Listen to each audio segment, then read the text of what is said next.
মহারাজ প্রদ্যুতের স্বপ্ন পূর্ণ করলেন স্বরাষ্ট্রমন্ত্রী অমিত শাহ। 14 লক্ষ তিপ্রাসার চাহিদা পূর্ণ করলেন স্বরাষ্ট্রমন্ত্রী অমিত শাহ। মহারাজ প্রদ্যুতের গুরুত্বপূর্ণ বক্তব্য আপনাদের শোনাবো। থাকুন নিউজ ত্রিপুরা ওয়ান চ্যানেলের সাথে। 24-এর লোকসভার আগে মহারাজ প্রদ্যুতের এই বক্তব্য অত্যন্ত গুরুত্বপূর্ণ। অর্থাৎ মহারাজ প্রদ্যুৎ কিশোর কি বলেছিলেন গতকাল, শুনতে থাকুন। এবং স্বরাষ্ট্রমন্ত্রী কিভাবে তিপ্রাসার চাহিদা এবং মহারাজ প্রদ্যুতের স্বপ্ন পূর্ণ করলেন, শুনতে থাকুন। আপনার মতামত জানাবেন কমেন্টস বক্সে। প্রত্যেকটা কথা শুনুন। আগে তিনি কি বলছেন শুনুন। को दिल्ली जाना होगा, दिमाग से फाइट करना होगा। अगर कोई गलती एमपी बन के चला गया दिल्ली, तो हमारा जो एग्रीमेंट है दिल्ली में ब्लॉक करने का कोशिश करेगा। मैं अब अपना ही लोगों को दिल्ली भेजूंगा।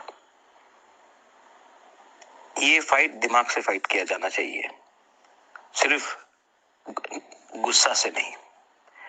अब तिप्रासा आंसू नहीं बहाएगा। आज का तिप्रासा के पास दिमाग है, हम लोग भी दिमाग से काम कर सकते हैं। तो मैं दिमाग से अब कुछ करूंगा। आप मेरे ऊपर भरोसा रखो और देखो, पिक्चर अभी बाकी है। শুনলেন মহারাজ প্রদ্যুতের বক্তব্য। তিনি বলছেন, অর্থাৎ তিনি কি বলেছিলেন, দিল্লিতে আমাদের পছন্দের লোক পাঠাতে হবে, আমরা আমাদের প্রার্থীকে নির্বাচন করব। এবং শেষ পর্যন্ত মহারাজ প্রদ্যুতের যে দাবি ছিল, এই তিপ্রা মথার পক্ষ থেকেই প্রার্থী দিতে হবে। আমরা বিজেপির সাথে জোট করেছি, অ্যালায়েন্স করেছি, ঠিক আছে, কিন্তু মথার পক্ষ থেকেই পূর্ব ত্রিপুরা আসনের প্রার্থী দিতে হবে। সেই চাহিদা, মহারাজ প্রদ্যুতের সেই স্বপ্ন পূর্ণ করলেন স্বরাষ্ট্রমন্ত্রী। বিজেপির সিম্বলে লড়াই করলেও রাজকুমারী কীর্তি সিং দেববর্মাকে টিকিট দিয়েছেন পূর্ব ত্রিপুরা আসন থেকে স্বরাষ্ট্রমন্ত্রী কিংবা দেশের প্রধানমন্ত্রী। আরও একবার মহারাজ প্রদ্যুতের যে স্বপ্ন ছিল যে তিপ্রা মথার পক্ষ থেকে কাউকে প্রার্থী করা হবে, আমি দিল্লি যাচ্ছি, আমার উপর ভরসা রাখো, যে মেসেজ মহারাজ প্রদ্যুৎ দিয়েছিলেন সেই দাবি পূর্ণ করলেন স্বরাষ্ট্রমন্ত্রী। এবং সেই সাথে তিপ্রাসারাও চেয়েছিলেন যে আমাদের অধিকার দিতে হবে, দাবি পূর্ণ করতে হবে, মথার পক্ষ থেকে প্রার্থী দিতে হবে। সেই সাথে এই পূর্ব ত্রিপুরা আসনের কিংবা 14 লক্ষ তিপ্রাসার দাবি কিংবা চাহিদাও পূর্ণ করলেন। এখন সেই প্রার্থী, যিনি মহারাজ প্রদ্যুৎ কিশোরের বোন কীর্তি সিং দেববর্মা, তিনি পূর্ব ত্রিপুরা আসনের প্রার্থীর টিকিট পেয়েছেন। তিনি এখান থেকে লড়াই করবেন। লড়াই করার পর, জেতার পর তিনি দিল্লি যাবেন পার্লামেন্টে। তিনি সমস্ত বিষয় তুলে ধরবেন, তিপ্রাসার হয়ে কথা বলবেন, পূর্ব ত্রিপুরা আসনের সমস্ত অংশের মানুষের জন্য তিনি কথা বলতে পারবেন। এবং তিপ্রা মথা যেই দাবি নিয়ে, যেই সমস্যা নিয়ে তাদের পার্টি ওপেন করেছিল, যে supremo Maharaj Pradyot Kishore, greater Tripuraland constitution solution, land rights, political rights, economics rights, adhesive development, direct funding, সেগুলো ছিল। সেই দাবিগুলোর মধ্য দিয়ে যেগুলো পূরণ হবে না, যেগুলোর সমস্যা থাকবে, সেগুলো নিয়ে সেন্ট্রাল গভর্নমেন্টের সাথে কিংবা পার্লামেন্টে এগুলো নিয়ে লড়াই করতে পারবে। সেই দাবিগুলো পূরণ করতে পারবে, সেগুলো নিয়ে সমস্ত বিষয়গুলো তুলে ধরতে পারবে। সেটা একটা গুরুত্বপূর্ণ বিষয়। এবং স্বরাষ্ট্রমন্ত্রীও তিনি মহারাজ প্রদ্যুতের স্বপ্ন পূর্ণ করলেন। একদিকে তিপ্রা মথাকে অধিকার তুলে দিলেন, মাত্র কয়েকদিন আগে land rights, political rights, economics, development, historical, culture, ADC সমস্ত কিছু তিনি দিলেন। এবং দুদিন পরেই দেখা গেল বিজেপির সাথে জয়নিং করলেন। এই জয়নিংয়ের মধ্য দিয়ে কি হলো, এডিসির আলাদা করে কোনো ফান্ড কিংবা ডাইরেক্ট ফান্ডিংয়ের জন্য ওয়েট করার প্রয়োজন নেই, এখন সরাসরি হবে। এই চাহিদা পূর্ণ হলো। এবং অন্যদিকে এই আরেকটা গুরুত্বপূর্ণ বিষয় ছিল, সেটা পূর্ব ত্রিপুরা আসনের প্রার্থী কে হবেন, বিজেপি থেকে কাউকে দিয়ে দেবেন কিনা, জিষ্ণু দেববর্মনকে দাঁড় করিয়ে দেবেন কিনা, সেগুলো নিয়ে অনেক আলোচনা, অনেক সমালোচনা, অনেক বিশ্লেষণ হয়েছে। কিন্তু তিপ্রা মথার যে দাবি ছিল, তাদের অভ্যন্তরীণ যে চিন্তাভাবনা ছিল যে রাজ পরিবার থেকে কাউকে প্রার্থী করা হোক কিংবা তিনিই তিপ্রা মথার প্রার্থী হবেন, অর্থাৎ সেই জায়গায় দাঁড়িয়ে বিজেপির সাথে অ্যালায়েন্স হওয়ার পর এটা গুঞ্জন, আলোচনা চলছিল। সেই জায়গায় দাঁড়িয়ে কীর্তি সিংকে প্রার্থী করা হয়েছে, যিনি রাজ পরিবারের রাজকুমারী মাননীয় কীর্তি সিং দেববর্মন, তাকে প্রার্থী করা হয়েছে। তিনি বিজেপির সিম্বলে লড়াই করবেন পূর্ব ত্রিপুরা আসন থেকে, কিন্তু এক্স্যাক্টলি তিনি তিপ্রা মথারই প্রার্থী। তিপ্রা মথা যেহেতু বিজেপির সাথে অ্যালায়েন্স করেছে, এখন বিজেপির সিম্বলে লড়াই করতে হবে, এনডিএ জোটের হয়ে লড়াই করবেন, প্রধানমন্ত্রীকে আরেকটা সিট উপহার দেবে পূর্ব ত্রিপুরা আসন থেকে। সেই জায়গায় দাঁড়িয়ে স্বরাষ্ট্রমন্ত্রী একই সাথে তিপ্রাসাকে অধিকার দিলেন, মার্চেই অধিকার দিলেন। মার্চে বিজেপির সাথে অ্যালায়েন্স হলো তিপ্রা মথা। এবং গতকাল যে 13ই মার্চ আরেকটি ঐতিহাসিক মথার প্রার্থীকেই রাজপরিবারের পক্ষ থেকেই সেই প্রার্থীকে টিকিট দিয়ে দিলেন। তিপ্রা মথার সমস্ত চাহিদা পূর্ণ হলো, দাবি পূর্ণ করে দিল, ইমপ্লিমেন্ট হবে আগামী 6 মাসের মধ্যে সমস্ত অধিকার।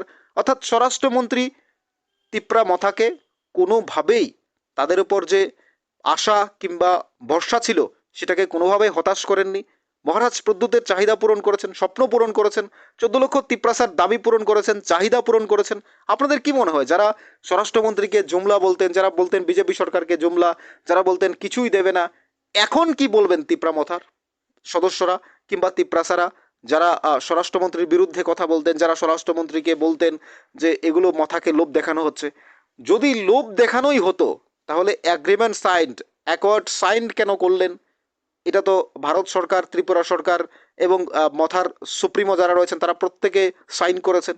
সেই দাবি পূর্ণ করার পর বিজেপির সাথে অ্যালায়েন্স করেছেন এবং এখন তিপ্রা মথার কিংবা রাজপরিবারের পক্ষ থেকে প্রার্থী দিয়ে দিলেন। অর্থাৎ সেই জায়গায় দাঁড়িয়ে আপনারা কি বলবেন যে মহারাজ প্রদ্যুৎ কিশোর তো যথেষ্ট শিক্ষিত, মাননীয় অনিমেষ দেববর্মা মন্ত্রিত্ব পেলেন, তিপ্রা মথার পক্ষ থেকে দুজনকে মন্ত্রী দেওয়া হলো, অর্থাৎ আর কি চায়? তিপ্রা মথার সমস্ত দাবি পূর্ণ হয়েছে, ইমপ্লিমেন্ট হবে আগামী 6 মাসের মধ্যে। তাদের land rights, political rights, economics, direct funding, land rights সমস্ত কিছুই হবে। অর্থাৎ সেই জায়গায় দাঁড়িয়ে আর কি বাকি আছে? কোনো কিছুই তো নেই। যে চাহিদাটা ছিল, যে স্বপ্নটা ছিল যে শেষ পর্যন্ত যদি তিপ্রা মথার কোনো প্রার্থীকে দেওয়া হয় পূর্ব ত্রিপুরা আসনে তাহলেই তারা একমাত্র খুশি থাকবে।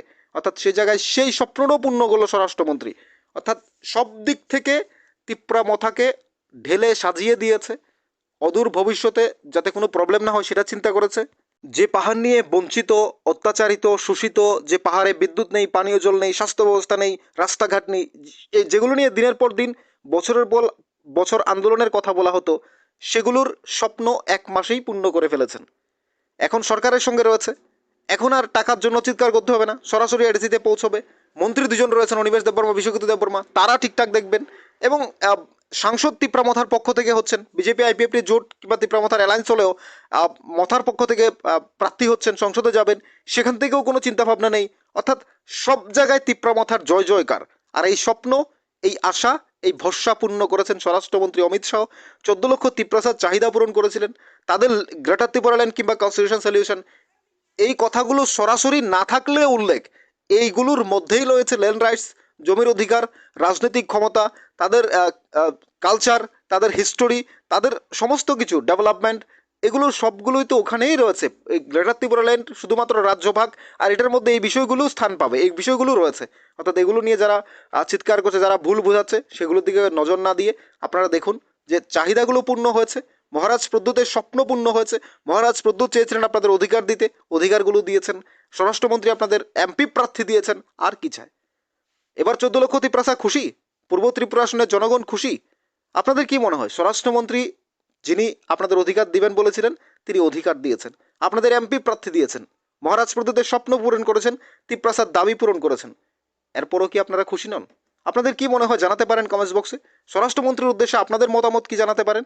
এবং মহারাজের স্বপ্ন সত্যি হয়, তিপ্রাসার অধিকার পাওয়ায়, তিপ্রাসার দাবি পূর্ণ হয়, আপনাদের মতামত জানাবেন কমেন্টস বক্সে। এবং আমরা সবসময় আপনাদের হয়ে কথা বলেছি এবং আপনাদের প্রত্যেকটা বিষয় আপনাদের সঙ্গে তুলে ধরেছি। আমরা বলেছিলাম সব সময়, আপনারা প্রিভিয়াস ভিডিওতে গিয়ে দেখুন, আমরা 1 বছর 1.5 বছর ধরে আমরা একই কথা বলছি যে তিপ্রাসা তাদের যুক্তিযুক্ত অধিকার, যুক্তিযুক্ত দাবি পূরণ হবে, তাদেরকে দিতেই হবে, কারণ এটা তাদের দাবি, ন্যায্য দাবি, তাদের দিতে হবে। অর্থাৎ আমরা আপনাদের সঙ্গে ছিলাম। আমরা আপনাদের কাছ থেকে কি আশা করি, আপনারা আমাদের কথাগুলো শুনবেন, ভিডিওটা দেখবেন এবং অন্যকে দেখার সুযোগ করে দেবেন এবং আপনাদের একটা সাবস্ক্রাইব আমরা প্রত্যাশা করি, সেটা আপনারা নিশ্চয়ই পূরণ করবেন এবং আমাদের সাথেই থাকুন। নিউজ ত্রিপুরা 1 চ্যানেলটি অবশ্যই সাবস্ক্রাইব করুন। আপনাদের কি মনে হয় কমেন্টস বক্সে জানাবেন।